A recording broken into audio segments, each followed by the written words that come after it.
Las series Manejo de las aves de presa son especialmente producidas para halconeros, criadores, centros de rehabilitación y veterinarios. El primer módulo cubre todos los aspectos de la nutrición: dietas, vitaminas, preparación de comidas y mucho más.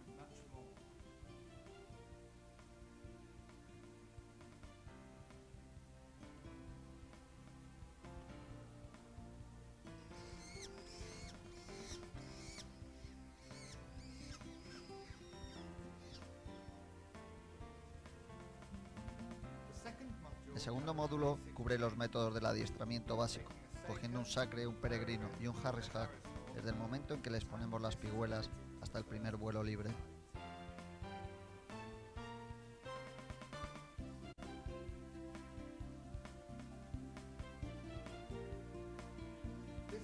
Este módulo nos da unos fundamentos básicos para futuros módulos, entrenamiento avanzado y técnicas para mantener en forma al ave.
En este módulo estudiaremos la anatomía de las aves de presa.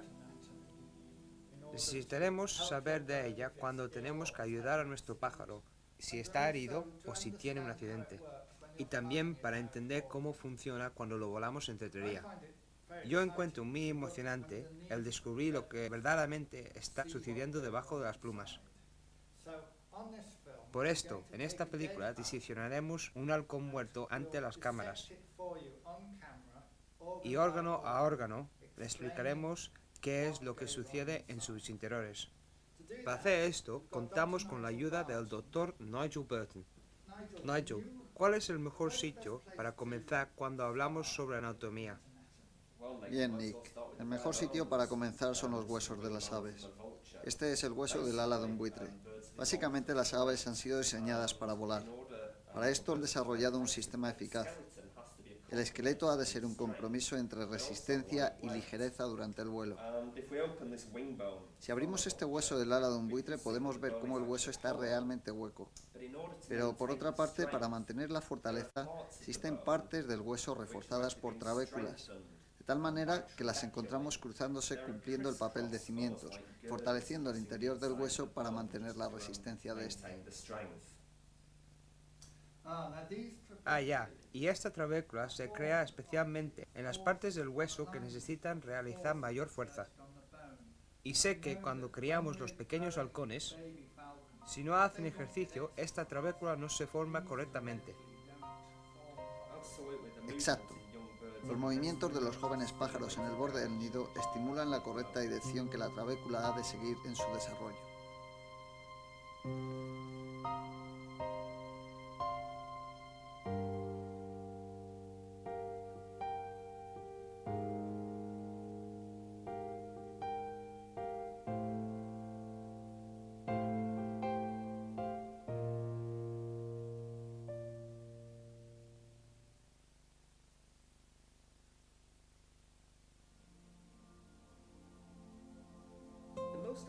El componente más abundante en el cuerpo es el calcio, y en combinación con el fósforo forma los huesos del esqueleto.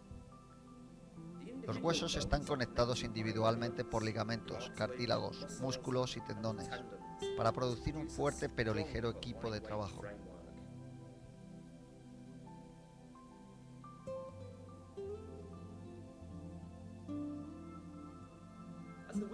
Durante el aleteo del ave se crean grandes fuerzas alrededor de la región de los hombros, lo que requiere una estructura estable. Esto se logra a través de 3 huesos: el coracoide, la clavícula y la escápula, los cuales juntos forman el hombro. Daños a cualquiera de estos huesos son difíciles de curar, puesto que están rodeados de los grandes músculos de vuelo. Aquí el Dr. James Amory está estudiando el daño en una de las alas de un halcón peregrino. Los 3 huesos fundamentales en el ala son el húmero, el radio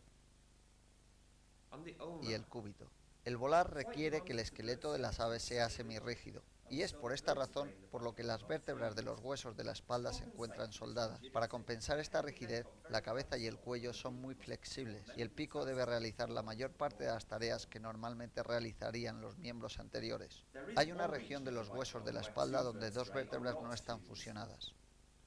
Especialmente cuando manejamos pájaros debatiéndose y especialmente con aves jóvenes, tengamos cuidado de no dañar esta zona con movimientos bruscos.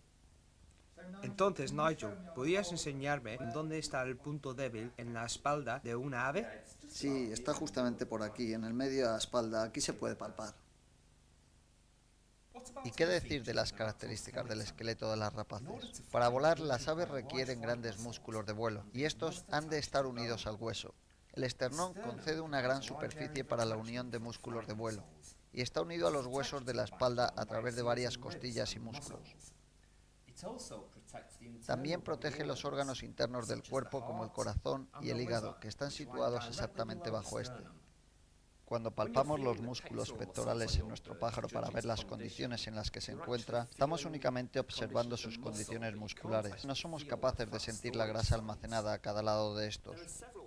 Existen varios lugares de almacén de grasa en las aves. Aquí podemos observar una pequeña área de grasa con un color amarillo almacenada bajo la piel. Y aquí, sobre el abdomen, encontramos otro gran almacén de grasa. Quitando la piel del abdomen, podemos ver realmente cuál es la extensión de grasa en el cuerpo. Rapaces de vuelo poderoso poseen un hueso de la quilla muy profundo para que proporcionen una amplia superficie de adherencia para los grandes músculos encargados del vuelo. Especies más planeadoras poseen una quilla menos pronunciada porque tienen músculos de vuelo más pequeños. Una buena forma para mejorar las condiciones musculares de nuestros halcones es volándolos a un señuelo suspendido de una cometa o de un globo.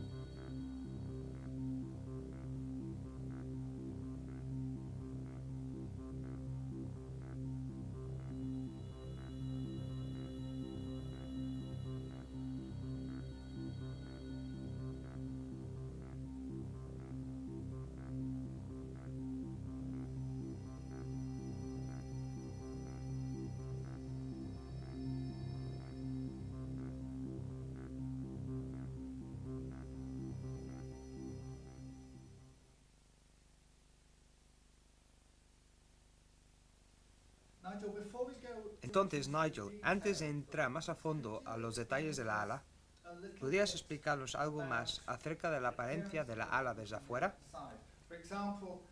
Por ejemplo, los heteros hablan de las alas largas y las alas cortas. ¿Qué quieren decir con eso?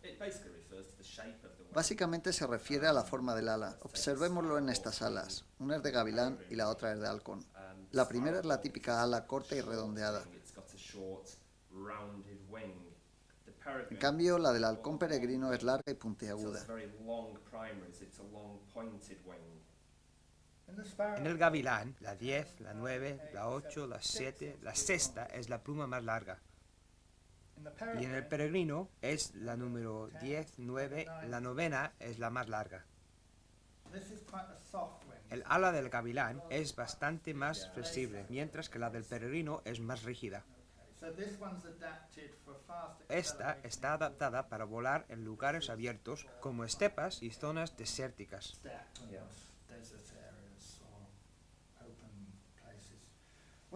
¿Y qué dices sobre esta ala de búho? Esta es de nuevo una ala corta y redondeada, como las típicas alas de búho. ¿Qué tipo de búho es? Es de un cárabo. Observamos lo suave que es el plumaje, y esta es la razón por la que los búhos pueden volar tan silenciosamente. Para ello, además, tienen el borde de las plumas primarias desflecado.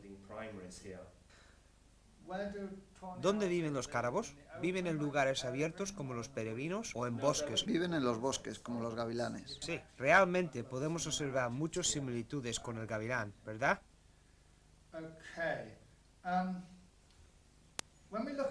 Ok, bien. Cuando observamos la ala por fuera, aquí vemos la ala de un halcón.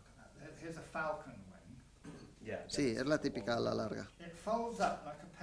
Se pliega como si fueran tijeras, ¿verdad? La plegamos, ¿ves? Ahora tenemos un grupo de plumas aquí. ¿Qué son? Estas son las plumas primarias. Las 10 primeras plumas de este ala se llaman primarias. ¿Qué es lo que realmente hacen las plumas primarias? Las primarias producen fuerza a la hora de volar, y las secundarias, que son las que están a lo largo de esta porción del ala, producen la elevación.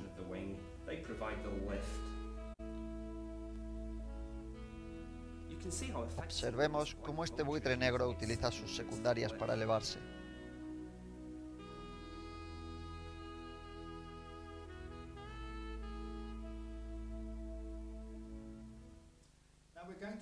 Estudiaremos las alas, las plumas y el vuelo con más detalles en módulos futuros. Pero primero tengo algunas preguntas que hacerte, Nigel.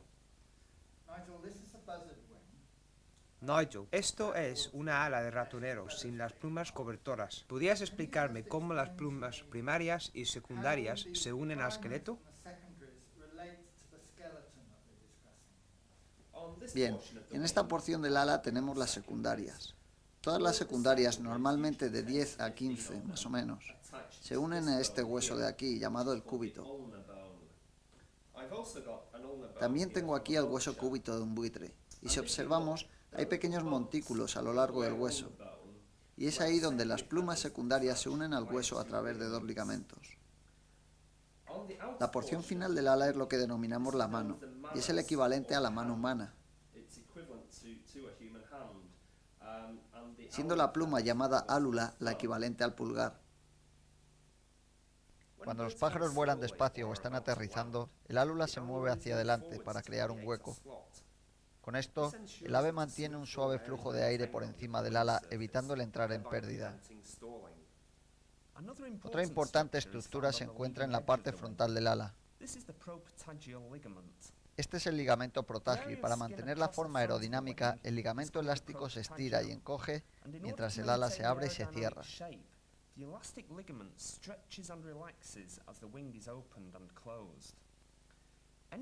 Cualquier daño en esta parte del ala, como pudiera suceder si el pájaro se golpea contra una valla, han de observarse inmediatamente, o de otra forma se podrían causar daños irremediables como la reducción de elasticidad en ella. La mayoría del suministro de sangre al ala se sitúa al final del hombro. Aquí vemos al Dr. Tom Bailey en el hospital de Abu Dhabi, tomando muestras de sangre de la vena bráquea.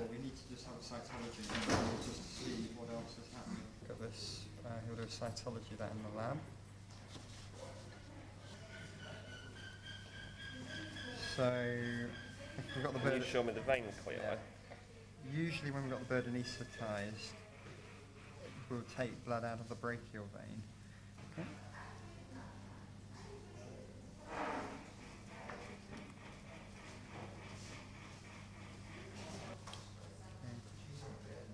Okay, good. Y podemos observar a medida que bajamos por el húmero y pasamos a través del radio y del cúbito que la circulación sanguínea se va reduciendo hasta que se alcanza la unión del carpo, donde ya en esta zona queda muy poco suministro de sangre. Cualquier cosa que comprometa la circulación de la sangre en este área puede derivarse en la muerte de la piel, pudiéndose llegar a perder incluso el ala. Esto es algo común y lo podemos observar en pájaros que descansen en perchas bajas cerca de tierras húmedas durante los meses de invierno. Esta porción del ala es donde todas las plumas primarias se unen, normalmente 10. Cuando las primarias se plegan bajo las secundarias, lo que sucede es que se dobla la ala aquí, en la unión del carpo.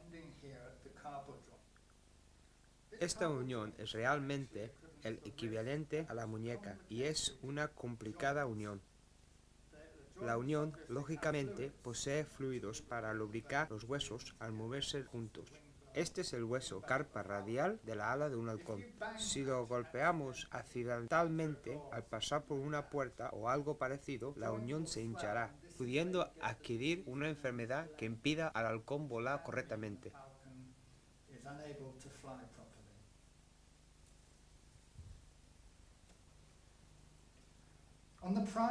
En la ala de este ratonero puedo ver que las plumas primarias que sobresalen tienen pequeñas muescas, como si fueran nuestros dedos, como ranuras en la parte del final. ¿Para qué sirven? Estas ranuras en las plumas primarias las encontramos en las especies planeadoras como ratoneros, grandes águilas y buitres. El encaje de estas ranuras mantiene un suave recorrido del aire por la punta del ala. Hablaremos sobre estas posteriormente en el vídeo al tratar las plumas y el vuelo.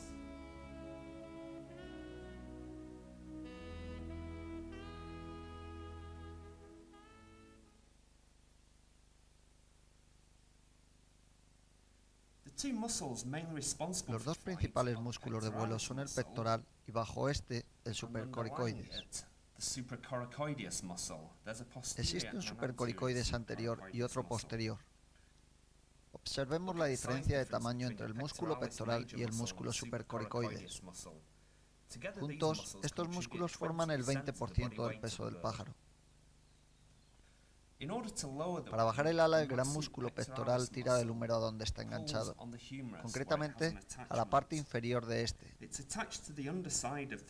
de manera que cuando se contrae tira del hueso, y entonces el ala baja. Para levantar el ala, el músculo supercoricoides usa un mecanismo tirante. Tiene un tendón que va desde la parte superior del músculo hasta el canal trióseo, y este está unido a la parte superior del húmero, así que cuando el músculo se contrae, el ala se levanta. Levantar las alas es más fácil porque hay menos resistencia de aire en el ala. Durante el vuelo, la gravedad del peso del cuerpo cayendo automáticamente empuja las alas hacia arriba. Esta es la razón por la que el supercoricoides es mucho más pequeño que el músculo pectoral. Profundizando en el músculo pectoral podemos observar los vasos sanguíneos. Tengamos cuidado si suministramos al ave inyecciones intramusculares, no inyectárselas demasiado profundas dentro del músculo pectoral, o de otra forma podríamos hacerlo en esta arteria o vena de aquí.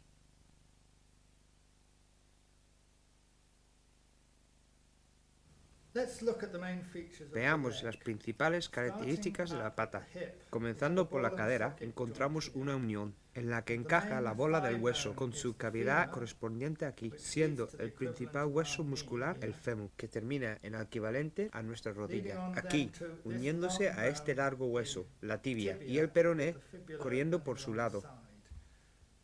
A menudo, si el ave está atada, el tirón se concentra en la parte superior de la tibia, aquí, y podemos tener una fractura en este lugar. Por otra parte, pasando al tarso, este sería el hueso donde pondríamos las pihuelas o las anillas. Al dedo trasero se le llama primer dígito y tiene un hueso en él. Al segundo dedo también se le llama segundo dígito. Al dedo central se le llama tercer dígito y al dedo exterior cuarto dígito. Los tendones que trabajan en los dedos corren a través de una serie de juntas o canales en la parte trasera y frontal de la pata. Existen algunos grandes tendones que van a través de vainas musculares por la parte superior del pie. Les enseñamos esto quitando algunos de los tendones de esta vaina. Aquí tenemos un gran tendón.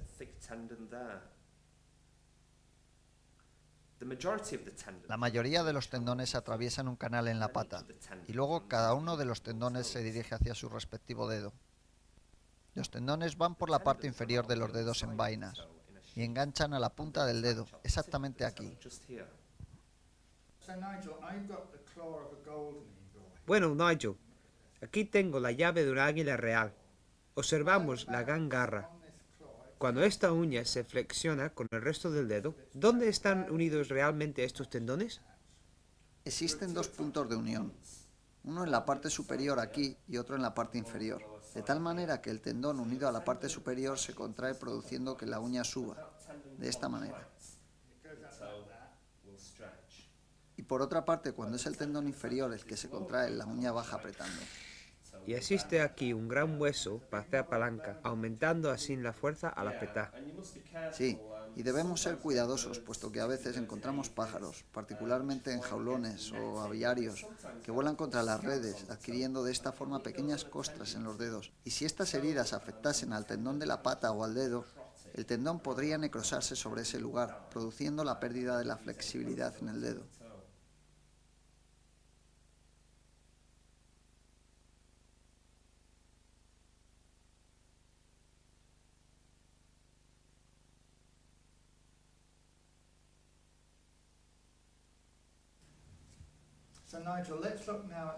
Entonces, Nigel, echemos ahora un vistazo a la cola. Normalmente encontramos 12 plumas en la cola de las rapaces, y todas parten a ambos lados del pigostilo, que es el último hueso de la columna vertebral. Y es realmente un tipo de timón, de tal manera que cuando se mueve, la cola se mueve con él. Aquí tenemos la cola de un ejemplar inmaduro de águila real. De nuevo encontramos 12 plumas en la cola y podemos observar que están insertadas una buena parte de ellas aquí, que es donde comienza la piel, estando las plumas insertadas al menos 2 o 2,5 centímetros bajo la piel.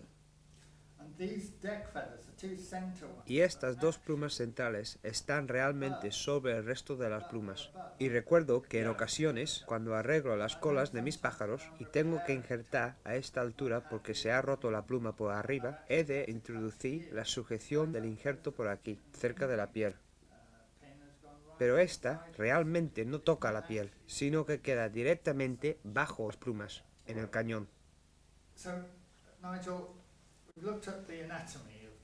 Entonces, Nigel, mirando realmente la anatomía de la cola, ¿para qué sirve? La cola es para dirigir el vuelo, para dar maniobrabilidad y para incrementar la estabilidad durante el vuelo. Esta es la cola de un gavilán, y un gavilán como este rondará los 250 gramos, y este es de un macho peregrino, que rondará sobre los 650 gramos. Por lo tanto, es un pájaro mucho mayor, pero tiene una cola mucho más pequeña. ¿Por qué? El gavilán tiene una larga y ancha cola porque es un ágil y maniobrable cazador. No necesita la velocidad de un peregrino. Sin embargo, el peregrino vuela en lugares abiertos y no necesita de esta maniobrabilidad. Por eso tiene una cola corta y apretada, para adquirir aceleración. Entonces el gavilán sacrifica algo de velocidad para conseguir agilidad, y en cambio el peregrino sacrifica maniobrabilidad para adquirir mayor velocidad. Pero, ¿qué me dice de los milanos? Tienen la cola ahorquillada. Sí, los milanos son aves planeadoras, pero también son muy ágiles. La horquilla mantiene esa agilidad sin necesidad de crear demasiada superficie de arrastre en la cola. De hecho, el último verano vimos uno que cogió una golondrina en medio del cielo. ¿Dónde? ¿Aquí? Pues sí que tienen que ser ágiles. Si observamos aquí en la base de la cola, encontramos la glándula uropigial. Aquí está, de color amarillento, como si fuera una pequeña vela. La glándula uropigial produce un aceite el cual los pájaros extienden con su pico sobre las plumas. Apretando la glándula observamos que ésta se une a un lugar donde se aloja el aceite que recogerá el pájaro con su pico. Aquí vemos cómo sale el aceite del lugar. Con él, el ave cubrirá sus plumas para protegerlas.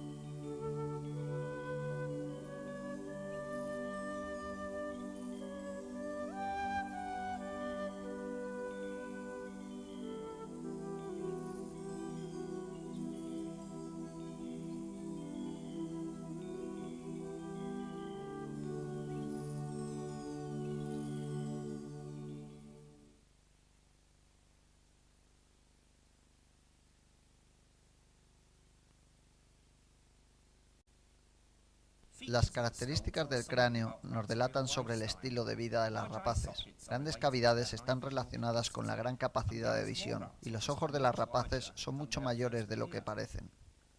Ambos están separados en el medio por una pequeña y delgada lámina de hueso. Los ojos están protegidos por platos de hueso alrededor del globo ocular y también por un cartílago rígido que forma una ceja.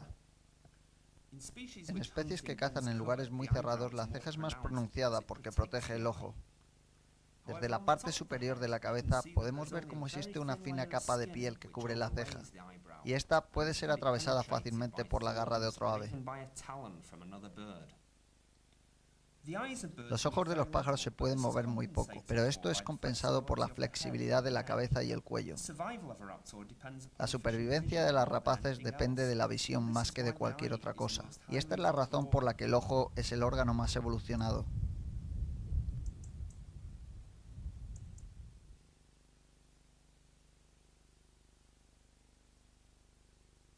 La luz entra en el ojo a través de la córnea, después pasa a través de la pupila llegando a las lentes, desde donde enfoca la luz en las paredes de la retina. La retina consiste en dos tipos de paredes sensitivas de luz, los bastones y los conos. Ambos refieren a su forma.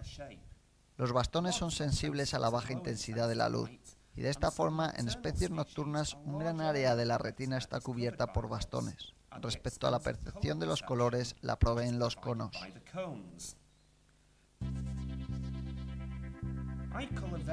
La variedad en el color de los ojos de las rapaces depende de las especies y de la edad.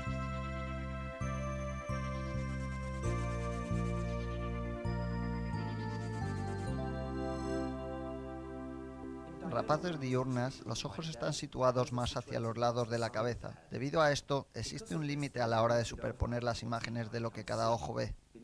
La visión binocular es esencial para divisar en las distancias. Aparte de los búhos, cada ojo contiene dos puntos de enfoque o fóveas en la retina. Uno de estos permite a las rapaces detectar pequeños movimientos como cuando este águila detecta a otra rapaz en su territorio. El otro mira hacia adelante y proporciona detalles. A menudo veremos rapaces moviendo el cuello y la cabeza como cuando miran algo. Esto les permite ver desde diferentes ángulos y considerar las distancias con mayor precisión. Usando la fóvea, la visión binocular y los movimientos de la cabeza, las águilas pueden estudiar las distancias y planear ataques.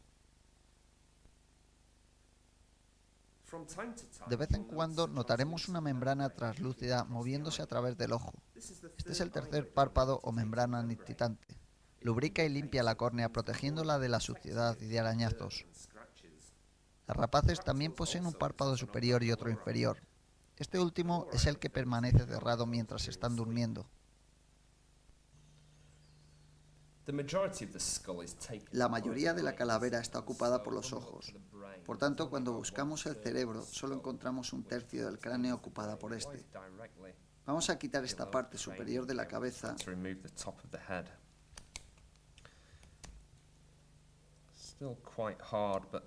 Es algo dura, pero en ocasiones, cuando hay accidentes o cuando se agarran los halcones entre ellos, podemos encontrar que una uña se ha clavado en la parte superior del cráneo. Y pensamos que es solo una herida superficial, pero la garra puede realmente penetrar en esta parte del cráneo y dañar directamente la parte superior del cerebro.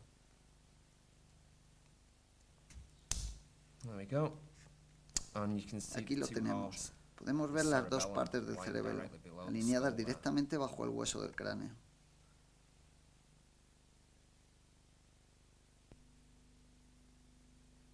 Las rapaces pueden oír perfectamente bien. Aparte de los búhos, no están tan especializadas en el sentido del oído como en el de la vista. El oído es menos obvio que en la mayor parte de los animales y está protegido bajo una fina capa de plumas. A pesar de que muchas especies de búhos tienen penachos de plumas como orejas, esto no tiene nada que ver con la función del oído. Tras quitar las plumas podemos ver el oído abierto de forma más clara. Hemos hecho un pequeño agujero en la membrana del oído exterior para que lo podamos ver. Los oídos no están situados simétricamente en la cabeza. Uno está más elevado que el otro. Esto significa que el sonido llega a cada oído en una fracción diferente de tiempo, y esta pequeña diferencia permite que la fuente de sonido sea localizada con precisión.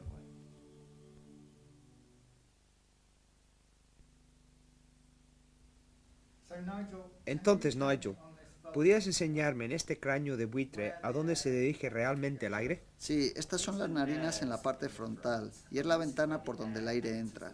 Existe un pequeño tubérculo nasal que podemos ver aquí.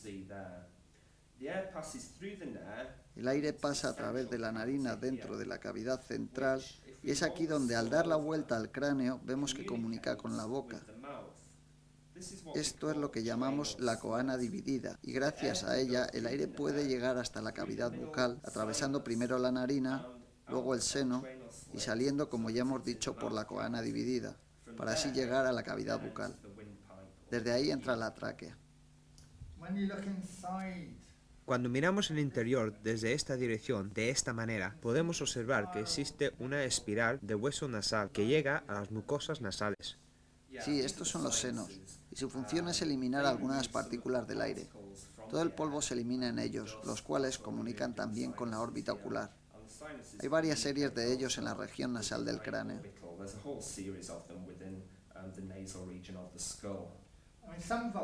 Algunos buitres pueden oler, buitres americanos, pero la mayoría no pueden, ¿o sí?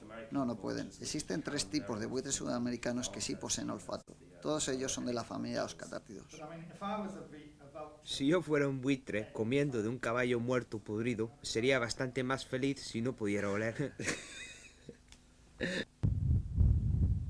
Especialmente en lugares arenosos, las narinas se pueden obstruir y han de ser limpiadas asiduamente. Aquí, el Dr. James Samori elimina cuidadosamente la arena de las narinas de este halcón sacre.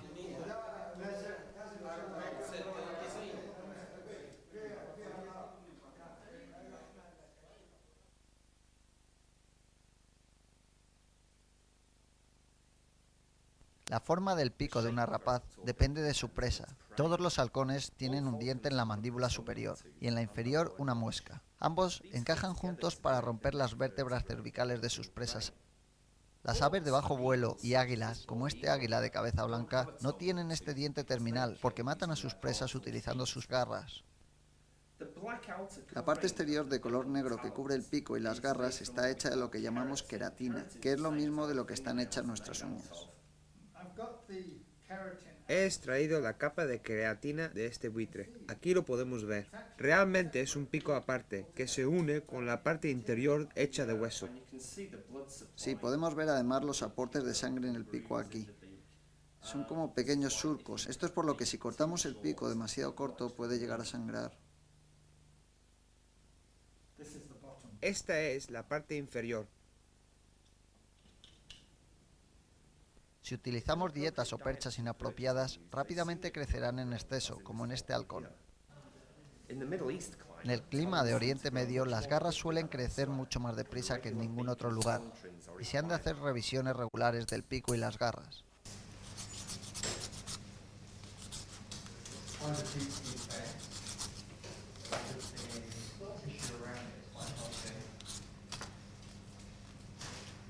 Existen vasos sanguíneos en las garras. Tengamos cuidado no cortarlas demasiado.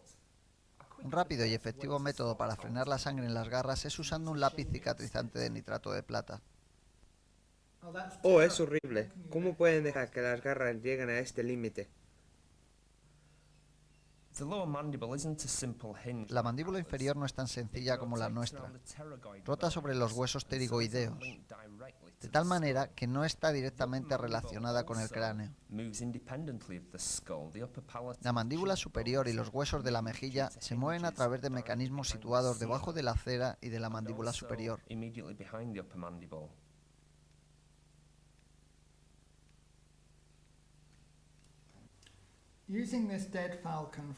Usando este halcón muerto del congelador, estudiamos cómo le ajustarían las distintas caperuzas.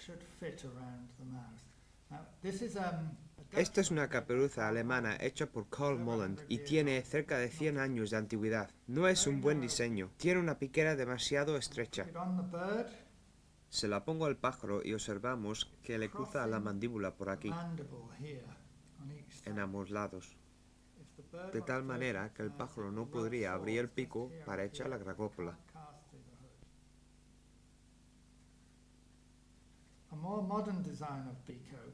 El siguiente es un diseño más moderno, con la piquera más abierta. ¿Podéis ver las boqueras del pico aquí? El pico abierto, aquí lo vemos. y el cuero de la caperuza no atraviesa la apertura de la boca.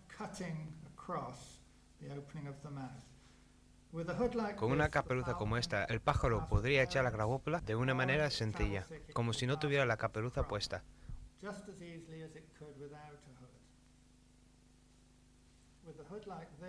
Con una caperuza como esta otra, el pájaro morirá.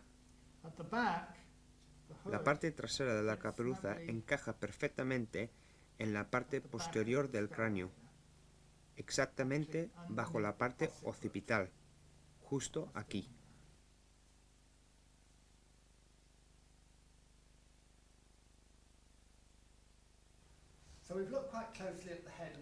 Ahora que hemos visto en detalle la cabeza y la mandíbula, lo que me gustaría hacer es ver cómo el aire va a través del sistema respiratorio. Y para ello lo que he hecho, Nigel, es realizar una preparación aquí, llenando de resina el interior de la tráquea y bajo ella, para hinchar por completo el sistema respiratorio.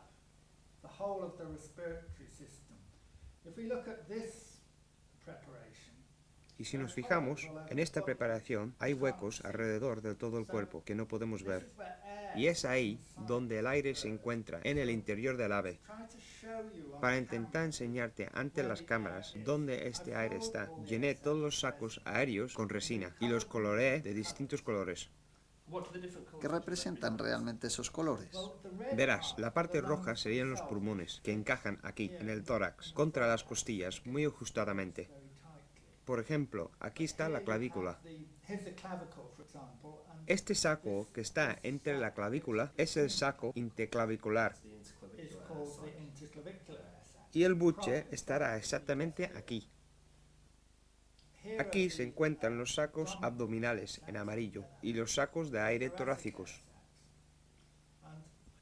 Y si te fijas, he colorado algunos huesos en rosa y otros en blanco.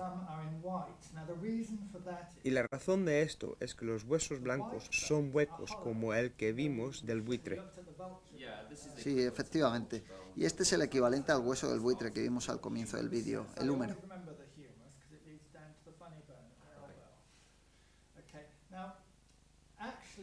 Realmente el húmero y el coricoide tienen aire dentro de ellos, por esto los llamamos huesos neumáticos.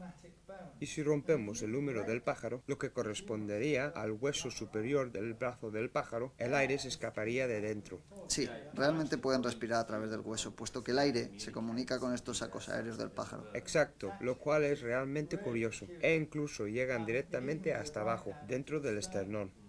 Y eso es el cuello. ¿Es en estos huesos del ala donde únicamente sucede esto o qué es lo que sucede con los huesos de la pata? En los huesos de la pata y en los externos de la ala, lo que sucede es lo siguiente. El radio y el cúbito tienen médula.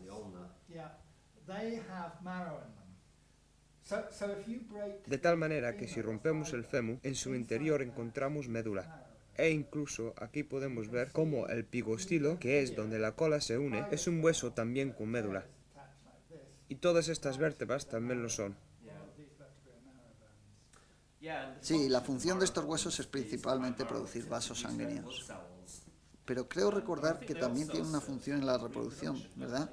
Sí, en las hembras dispuestas a criar, los huesos que poseen médula pueden almacenar calcio de tal manera que el esqueleto puede realmente incrementar su peso en un 20% mientras que necesite el calcio para formar la cáscara del huevo.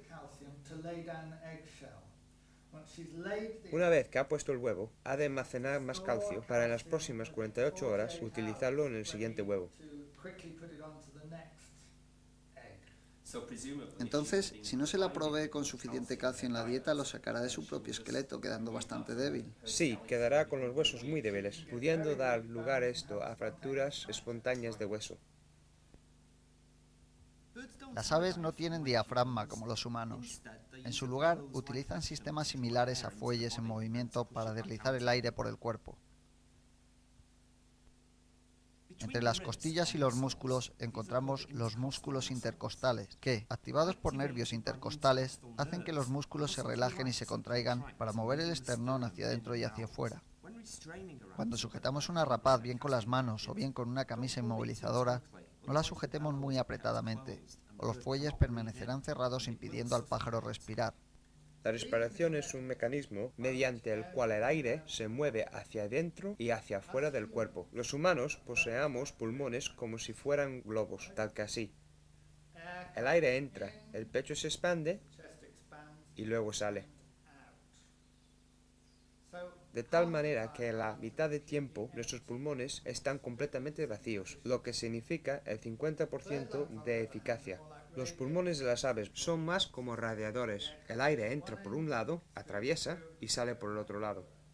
Y antes del radiador existe una reserva, que es un saco de aire que se llena.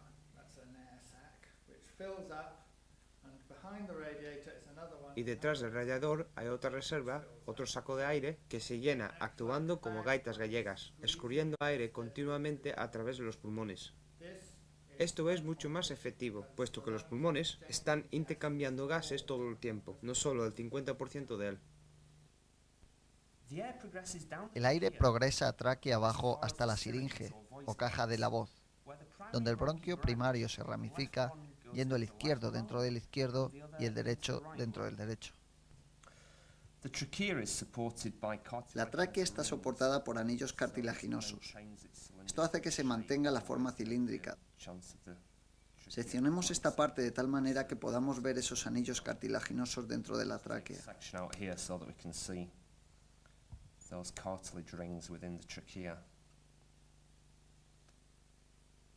Observemos que la estructura de la tráquea es estable. Apenas podemos siquiera aplastarla, lo que implica que es bastante fuerte.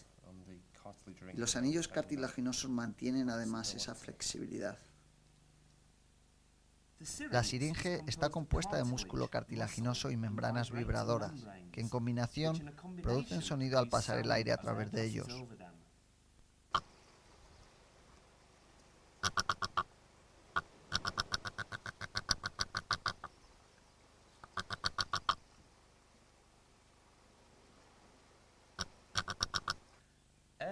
El aire pasa tráquea abajo, entra en los bronquios y va directamente a los pulmones, los cuales atravesará para entrar después en los sacos aéreos abdominales y torácicos.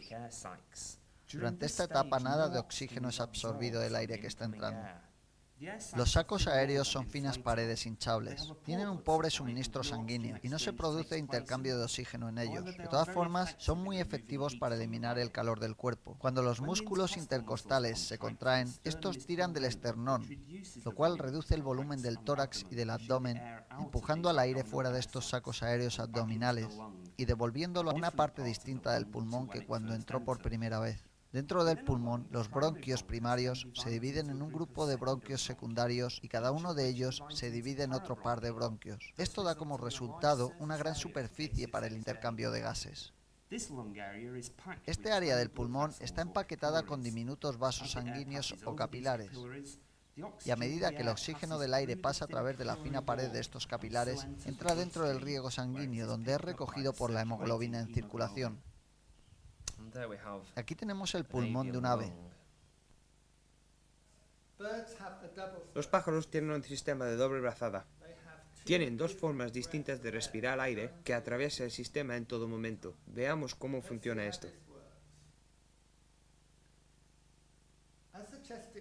A la vez que el pecho se expande, el aire fresco es introducido en la tráquea y entra directamente a través del pecho a los sacos aéreos posteriores y a los sacos aéreos abdominales. Estos son como un par de gaitas, alimentando de aire continuamente a los pulmones. Cuando el pecho se contrae, de nuevo la mayoría del aire de los sacos aéreos traseros llega a los pulmones.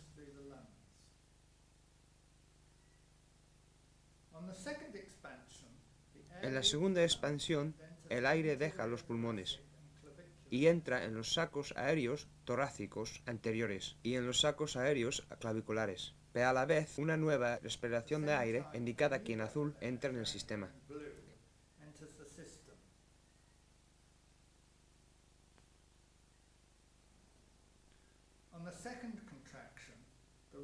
En la segunda contracción, el aire en rojo es finalmente expulsado por la tráquea.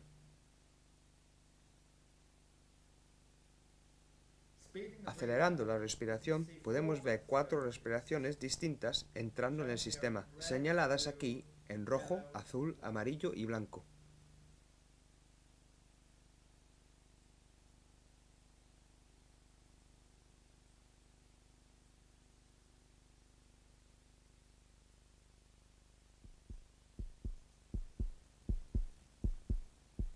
Las rapaces tienen un gran y poderoso corazón que empuja la sangre por el cuerpo, llevando rápidamente oxígeno a músculos y órganos. En descanso, el corazón late alrededor de las 100 veces por minuto, y esto puede incrementarse a 250 latidos por minuto durante el ejercicio. El corazón está rodeado por una suave membrana o saco llamado pericardio. Aquí observamos cómo este corazón está rodeado de algo de grasa, dando apariencia de ser poco saludable. Particularmente en pájaros como gerifaltes, si les damos una dieta muy elevada en proteínas o demasiada yema de huevo en esta, podríamos crear un bloqueo de grasa en las arterias. Estas son las principales arterias abandonando el corazón, y si estas se bloquearan, podrían llegar a causar grandes problemas, pudiendo las aves llegar a morir rápidamente de un ataque al corazón. Entonces, Nigel, aquí tenemos el corazón afuera del cuerpo, y esta es la cabeza terminal. ¿Podrías explicarnos cuáles son las partes del corazón? Básicamente el corazón consiste en 4 partes encadenadas 2 a 2 a cada lado de la línea central. En este lado tiene un ventrículo inferior y una aurícula superior, y en este otro lado otro ventrículo inferior y otra aurícula superior. Este ventrículo es algo menor que el otro. No es como el corazón simétrico de las tarjetas de San Valentín. Este ventrículo es algo más pequeño. ¿Por qué? Sí, los 2 ventrículos son músculos gruesos. La sangre es empujada fuera de este ventrículo, pero solo va hasta los pulmones, donde recoge oxígeno. La sangre de este otro ventrículo está empujando sangre alrededor del resto del cuerpo. Por eso este lado del corazón necesita ser mucho más grande. Entonces, si la sangre pasa de las aurículas a los ventrículos, debería de existir algún tipo de sistema de válvulas entre estos cambios del corazón. Sí, y para poder verlo vamos a proceder a abrir el corazón y echar un vistazo. Aquí puedes ver cómo la parte de este ventrículo es un músculo realmente grueso, y en cambio en la aurícula encontramos una fina pared muscular.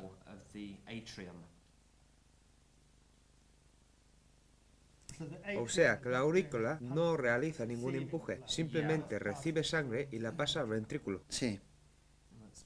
Abrimos bien la aurícula y sujetamos el corazón del revés para ser capaces de ver la gruesa pared muscular.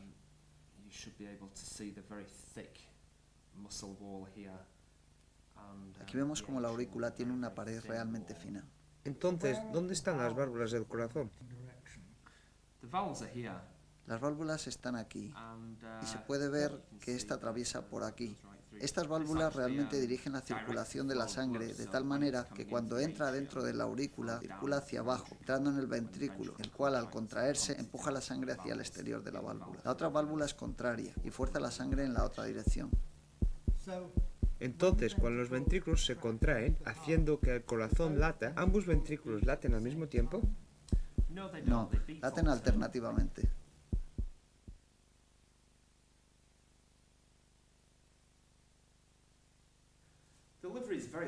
El hígado es muy grande en las rapaces y está formado por 2 lóbulos. Está directamente bajo el esternón y sobre el estómago. Es un órgano importante, tiene un buen tamaño y es de color rojo. ¿Cuál es su función? Bien, Nick. Su función principal es la de almacenar azúcar, grasa y proteínas a la vez que sintetizar ciertas vitaminas.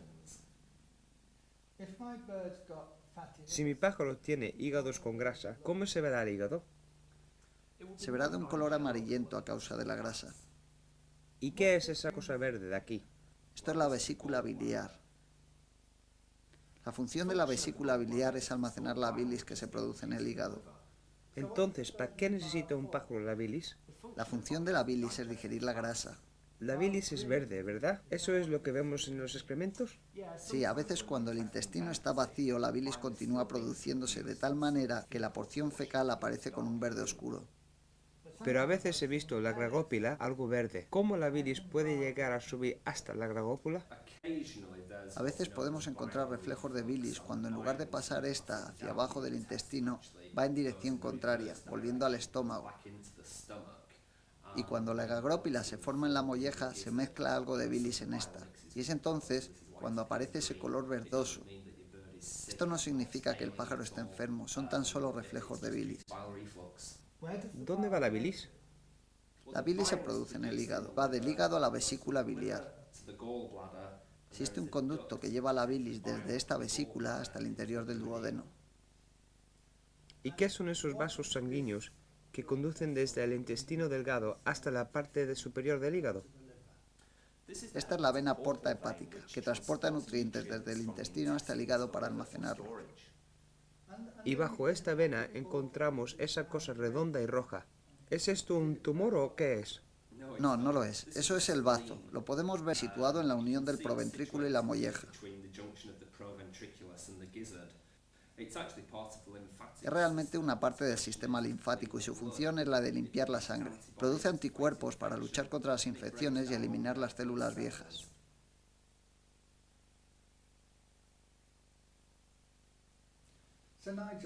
Nigel, ¿podrías explicarnos qué sucede con la comida cuando la rapaz la tiene realmente en su boca? ¿Tiene glándulas salivares como nosotros?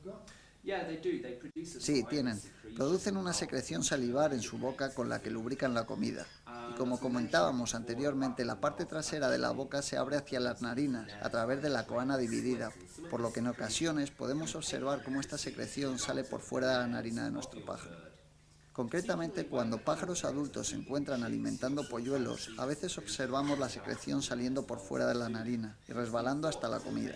Se piensa que esta saliva puede cumplir una función en la digestión y también se sospecha, principalmente en el caso de los buitres, que sea una manera de eliminar sal, puesto que estos carroñeros suelen producir grandes cantidades de secreciones salivares.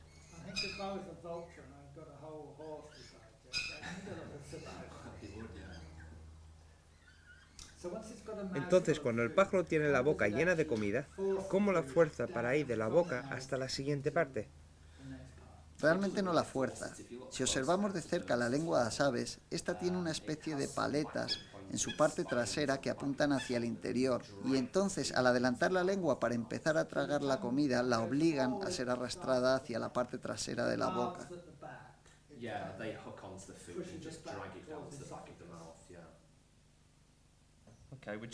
Vamos a enseñarles las dos entradas que realmente existen en la boca. Una es el esófago, el cual baja la comida hasta el interior del buche. Este es el esófago abierto aquí. Y luego encontramos la abertura hacia la tráquea, ambas completamente separadas. Tengamos mucho cuidado, especialmente si tenemos un pájaro enfermo o lo estamos alimentando con tubos o embuchándolo. Debemos estar seguros que todo el alimento baja en la dirección del esófago hasta el interior del buche. Si forzamos los alimentos o fluidos al interior de la tráquea, mataremos al pájaro.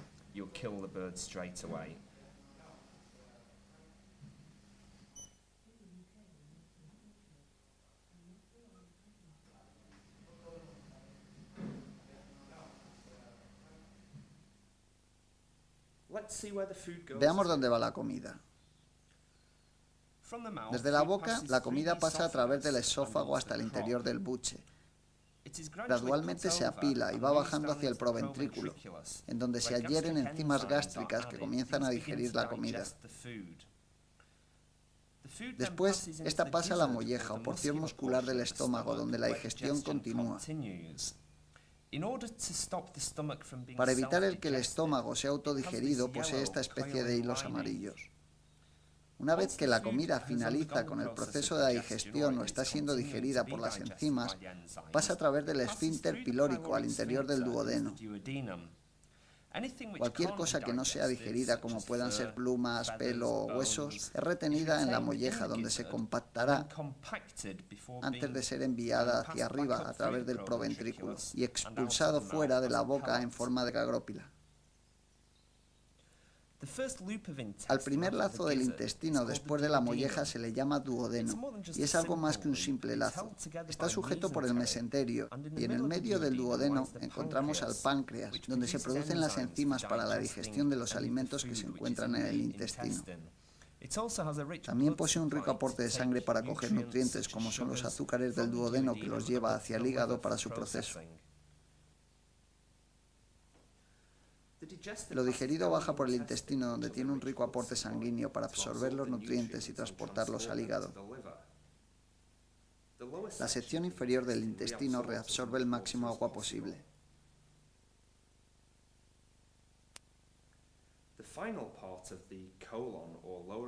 La parte final del colon o intestino es la cloaca, que tiene aberturas que llevan hasta él, desde el intestino,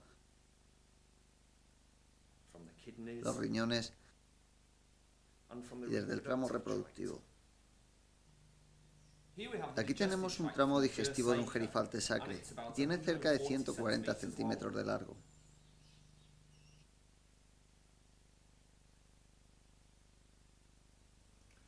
Dime, Nigel, ¿los pájaros tienen riñones como nosotros? Sí, tienen riñones que funcionan de la misma manera, pero su estructura es totalmente diferente. Tienen un par de riñones, pero los riñones de las aves se encuentran lobulados. Realmente cada riñón consiste en 3 lóbulos, por tanto hay 3 lóbulos situados casi en el mismo lugar que el pulmón, y descansan hacia la parte trasera del ave en cavidades del cuerpo. ¿Qué función realmente cumplen los riñones? Su función principal es la de conservar agua y eliminar los productos metabólicos tóxicos del ave. Entonces, básicamente, la sangre llega hasta el riñón. Este elimina los productos de desecho, toxinas, etc. Equilibra los niveles de agua, mandando la sangre al resto del cuerpo, al cerebro, etc., en una forma más pura.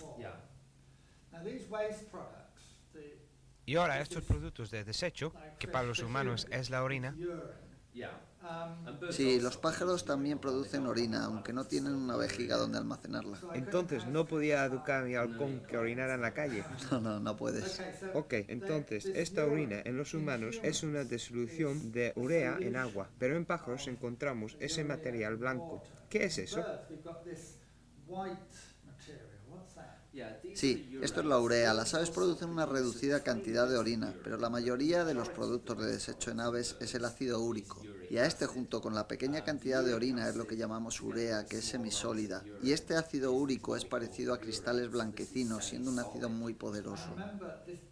Sí, y recuerdo cuando fuimos una vez de cacería con los pájaros que teníamos una escopeta en el coche. El halcón defecó sobre el cañón de esta, y en aproximadamente cuestión de 10 minutos que no limpiamos el excremento sobre el cañón, este corroyó en parte el cañón de la escopeta. Sí, en efecto, es un producto de desecho muy tóxico y si tenemos un pájaro enfermo y sus riñones no funcionan correctamente o a veces se paran por completo, esta urea puede ser depositada en ellos, en la cavidad del cuerpo del ave, en lugar de ser expulsada. Y esto es a lo que llamamos gota, y en cuestión de 24 horas puede acabar con la vida del pájaro. ¿Y qué me dices de cuando tenemos un embrión en el interior de la cáscara de un huevo? La incubación puede durar un mes o más. ¿Cómo se las arregla para librarse de estos productos de desecho? Esta es una de las razones por las que pensamos que las aves producen una urea semisólida. Si un embrión en desarrollo produjese orina, se asfixiaría envenenándose a sí mismo. La producción de urea es la forma más segura de eliminar estos productos de desecho metabólicos. Las aves no tienen una vejiga, así que cuando la urea se ha eliminado de la sangre por los riñones, ¿qué pasa con ella? Abandonando cada riñón encontramos una uretra. La urea pasa a la uretra y un movimiento muscular llamado peristaltismo la empuja hacia abajo por la uretra, donde se mezcla con las heces en la cloaca antes de ser eliminada del cuerpo. Entonces la uretra es básicamente un tubo de desagüe que va desde el riñón hasta la cloaca para expulsar los desechos.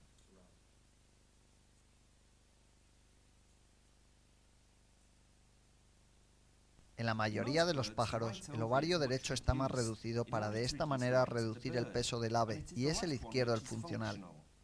Este es un halcón de 1 año de edad, y sus huevos aún no han madurado. Existen muchos más alrededor esperando el desarrollarse en el ovario. A medida que el halcón madura y va entrando en las condiciones de cría, el óvulo se va desarrollando y creciendo. Va absorbiendo nutrientes de la madre, de tal manera que cuando la yema está completa se libera del ovario y entra en el infundíbulo. A medida que la yema pasa por el oviducto, la blanca cáscara del huevo y sus pigmentaciones serán añadidas para producir el huevo completo. Separando el oviducto nos hacemos una idea sobre su tamaño y podemos apreciar cómo sería el paso de un óvulo desde el infundíbulo hasta la cloaca.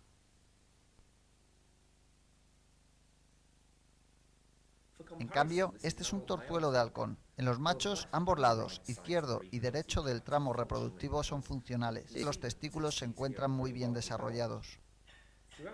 Al llegar el otoño y el invierno, los testículos reducen gradualmente su tamaño, mientras que el pájaro permanece sexualmente inactivo. A medida que llega la primavera, los testículos aumentan su tamaño al igual que la producción de hormonas, convirtiéndose los pájaros en individuos reproductores. Aquí observamos un testículo, el epidídimo y los conductos deferentes diseccionados de uno de los lados del aparato reproductor de un macho. El esperma se produce en los testículos y pasa al epidídimo, donde madura y se almacena. De ahí pasa a los conductos deferentes previamente a la eyaculación.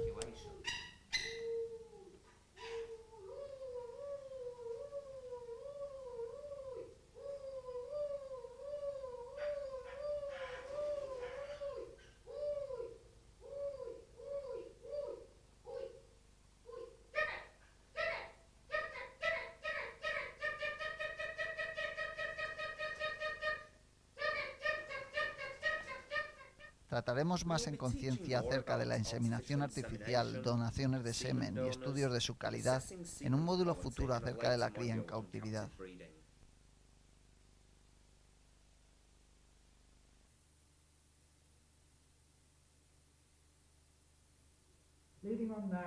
Ligando ahora con glándulas y hormonas, ¿podrías comenzar explicándome acerca de las glándulas de adrenalina? Sí, las glándulas de adrenalina están situadas junto a los riñones. Existe una glándula de adrenalina junto a cada riñón. Son de un color crema claro. Su función es la de producir adrenalina. Y la adrenalina además es segregada en cuestión de segundos y particularmente durante el vuelo. Y uno de sus efectos es la reducción del suministro y aportes de sangre periféricos situados en la piel. Esta es la razón por la que nos quedamos blancos cuando estamos asustados. La adrenalina es liberada, los aportes de sangre se reducen y nos tornamos blancos como el papel. Por supuesto, en los pájaros no podemos ver cómo la piel se torna de un color blanquecino, pero sí notamos las descargas de adrenalina en las plumas que están saliendo de la piel. Exacto. Esto lo notamos cuando los pájaros están mudando o las plumas están creciendo. Si el ave atraviesa algún tipo de estrés o miedo, como aquí podemos observar en esta pluma de buitre, el aporte de sangre fue reducido y lo que sucedió entonces es que los soportes de nutrientes se frenaron en la pluma en crecimiento. Aquí podemos ver la fea marca del estrés atravesando esta pluma. Sí, además, el suministro de sangre se frenó aquí. Sí, y la pluma dejó por completo de crecer, puesto que el aporte de sangre se había frenado, y por tanto no existían nutrientes que llegaran hasta los folículos de la pluma para ayudarla a crecer. Otra hormona de la que he oído hablar es la tiroxina. ¿Dónde la encontramos en un pájaro?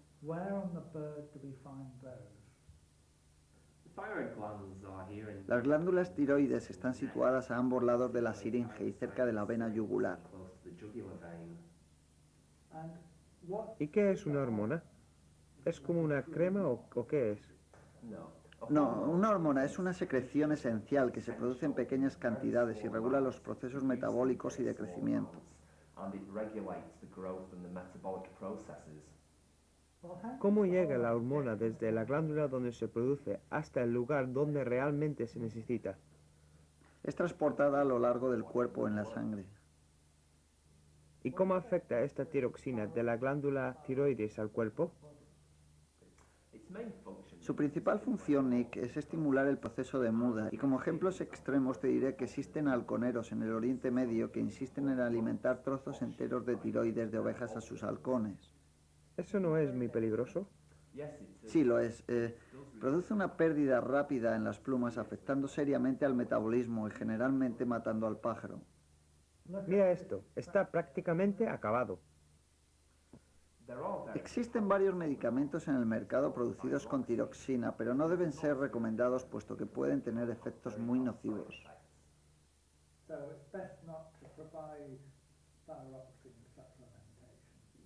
Sí, lo mejor con diferencia es probar con métodos naturales como sería una buena nutrición. Y si se necesita, aportar fuentes suplementarias de luz tan solo para llevarle a la situación de muda. Situados a continuación de la glándula tiroides está la glándula paratiroides. Las glándulas paratiroides son de un color rojo oscuro situadas sobre las glándulas tiroides. Ya hemos mencionado que los huesos medulares son importantes durante la puesta de huevos, y es la hormona paratiroides la que mueve el calcio de estos huesos medulares para que ayude en la formación de la cáscara del huevo.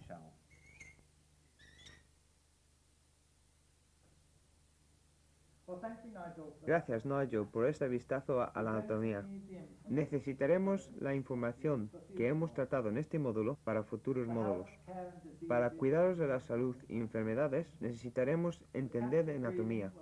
Para cría en cautividad, haremos referencias al sistema reproductivo con más detalle. Y cuando queramos entender más acerca de vuelos y del cuidado de las plumas, ligaremos entonces también con este módulo básico sobre anatomía. Por tanto, deseamos volveros a ver en los módulos futuros.